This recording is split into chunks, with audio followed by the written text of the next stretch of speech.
Hello guys, how are you doing? Doing good, yeah?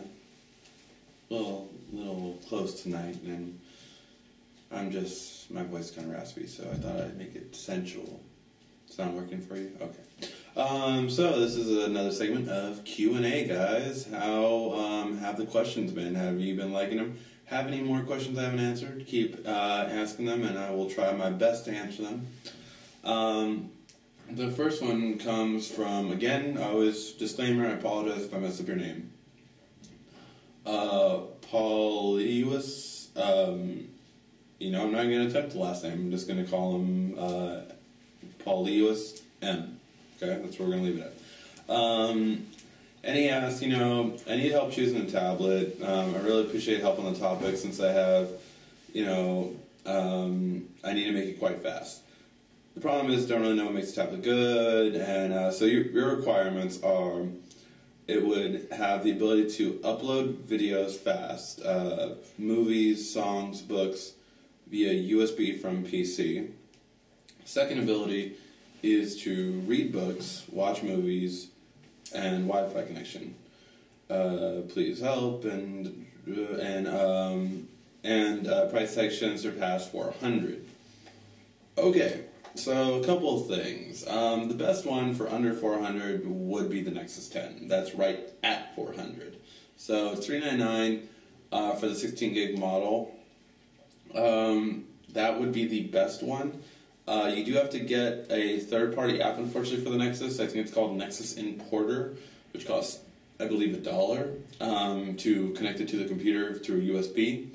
Other than that, though, it will fulfill all of your needs from reading books with the best resolution on the market, watching movies with the best screen on the market, and your Wi-Fi connection is very strong. It really never drops and has an amazing battery life as well. That would be the overall best one, but obviously it's right at the top of your budget. The other one I would probably go with is the Asus Transformer 300. The Asus Transformer 300 is a really great one to go with, and that one, I believe, is $349 or $299, depending if it's on sale or not, or even $329. And that one is really good. I recommend it for a lot of purposes, especially since you even have a keyboard dock. So, although you didn't say it, if you ever want to type documents at some point on your device, then you can do that very easily with the Asus. That one also has a micro SD card slot add-on ability, so you can actually are able to add more storage to it fairly easily. Now, a disclaimer on this, and I guess say you get it soon, but Samsung will most likely announce their new tablets, and so will Asus at MWC, which is at the end of February. So I want to leave that as a disclaimer just in case you want to wait and see what comes out, because most likely, of course, it will be better. But we'll see. Sorry. W. Lady Galvez asks, I've asked this before without hearing back from you. Can you do a Google Nexus 10 versus Asus Transformer Infinity Pad? Unfortunately, I do not have access to an Infinity Pad anymore, so we probably won't be doing that video on the channel. With the comparison, though, the Asus has 3 advantages. One is the keyboard dock. So that's going to be one of the main advantages, is you do have a keyboard dock on it, which is really good for typing up documents and also extending the battery life. Second would be that you also have a Tegra processor, meaning that you have access to Tegra Zone only games, so that would be an advantage for the Asus. And finally, you have a micro SD card slot, which means you can actually add on storage to it, which you can't on the Nexus. However, other than that, the Nexus has everything else better. Screen quality is far better.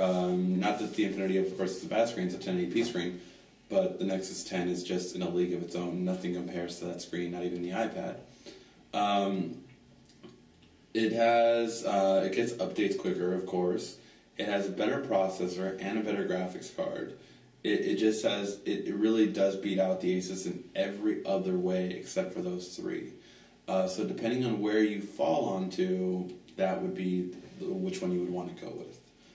In terms of which one I would get, unless I'm a student, I would get the Nexus 10 easily. if I am a student, it would be a harder choice because I do like the keyboard dock that the Asus provides. So hopefully that helps. Any other questions, feel free to ask. Generation Lost 257 asks, for the Samsung Galaxy Player 3.6, I created a folder but cannot change it from new folder. I saw on yours was named Google. How can I change it? Actually, you just touch the font on the new folder. If you touch that font, then your keyboard will pop up and then you can rewrite your folder. So that's how you would do it. If you touch anywhere outside of it, it won't do it. It has to be really right on the font.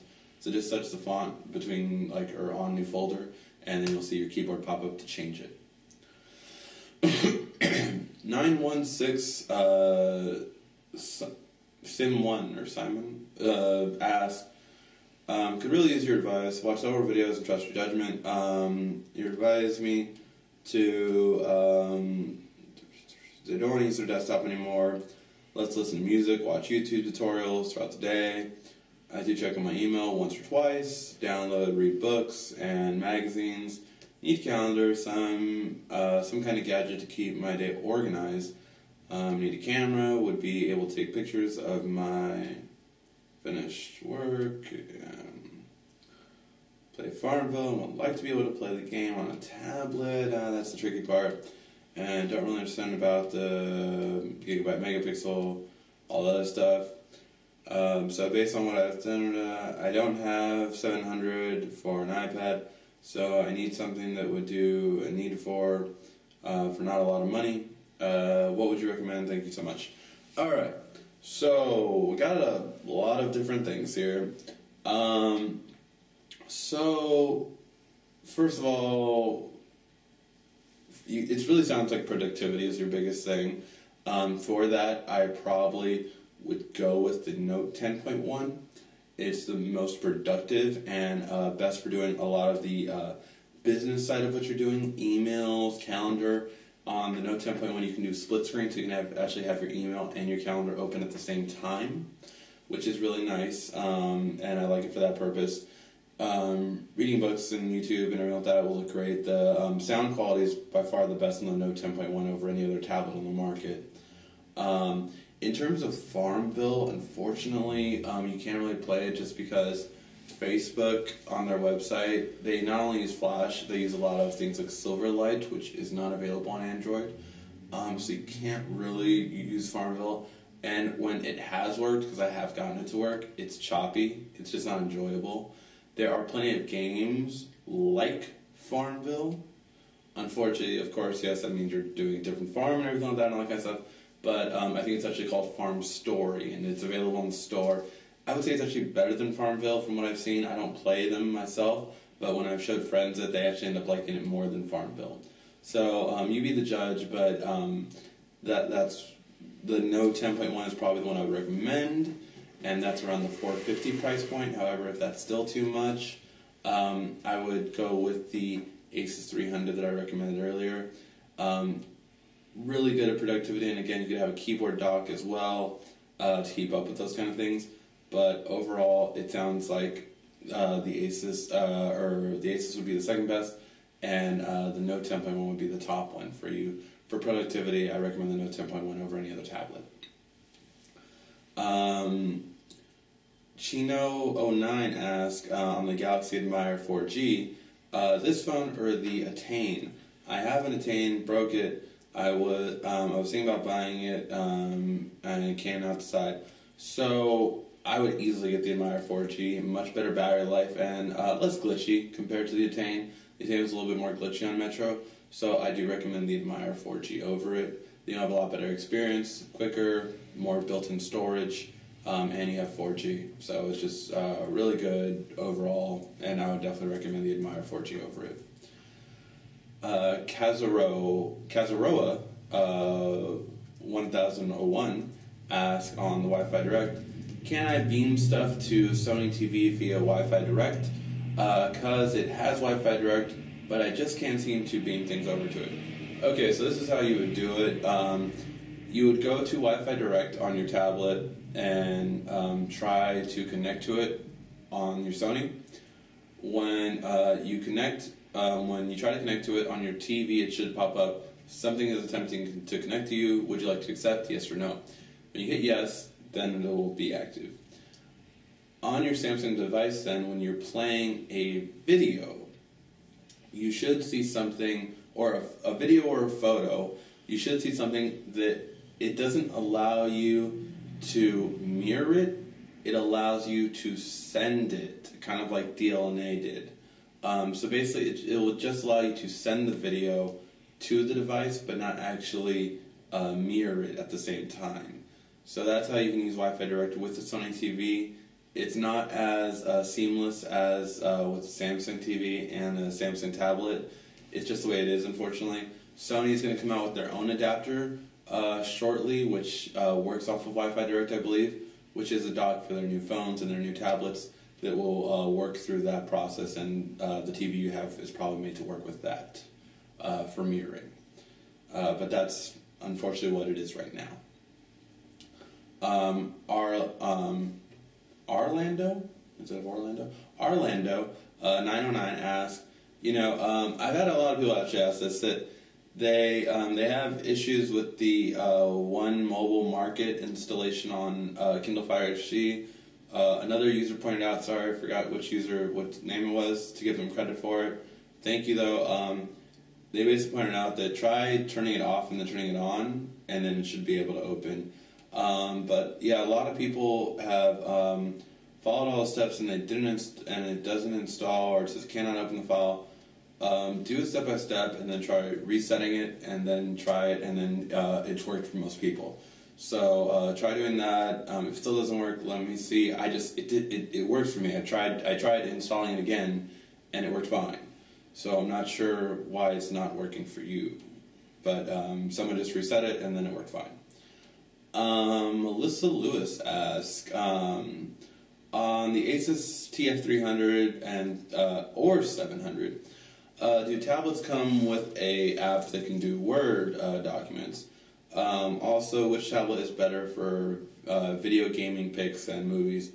The 700 is slightly better, has a slightly better processor, and definitely a better screen, so videos and pictures will look better. However, the 300 is just better for the price point. Both of them do come with a Word, PowerPoint, Excel app called Polaris Office. It's an older version of Polaris Office. For some reason, Asus doesn't get the updates like Samsung does, but it will do it. So we'll do Word, PowerPoint, Excel. So yes. Hey, Melissa Lewis, a second time, asks, which tablet is better for gaming, the Galaxy Tab 2 or the Asus TF300? The Asus TF300 would be better for gaming. However, the Galaxy tablet does have advantages over it for most other things. See the side-by-side comparison over it. But overall, the Galaxy Tab 2 has a lot of nice features. Gaming is not one of them compared to the Asus, because the Asus has the Tegra 3 processor, so it will be better for gaming. Last question. Akantor 23.4 asks, on the Sony smartwatch, is it waterproof? No, it is not waterproof. Unfortunately, not many smartwatches have been waterproof. I believe the only one that is the Pebble. But most watches have not been waterproof, especially ones with LED or LCD screens have not been waterproof. Alright guys, so those were all the questions for this week. Hopefully I answered a lot of questions for you guys. Hopefully you guys got some feedback. Keep asking questions and I'll try to keep answering all of them as much as possible. And thank you again for always watching. This has been RICKY, the Android Guy.